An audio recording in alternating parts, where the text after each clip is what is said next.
Bismillahirrahmanirrahim. Ini senarai program yang kami ini untuk kita tunggu respon. Ada respon juga program ini sampai 25 sebab program ini bukan semua ada email, ada yang tak ada email, ada yang tak ada masuk ke nombor handphone. 8 24 9 sampai kelas tadi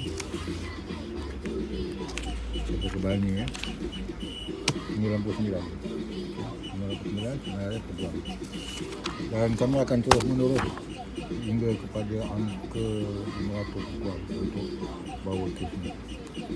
Mana kemungkinan di antara program ni yang sanggup mengambil kes ni yang akan membantu kami, dan juga kami akan menghantarkan seterusnya masalah kami ke badan program majlis program negara.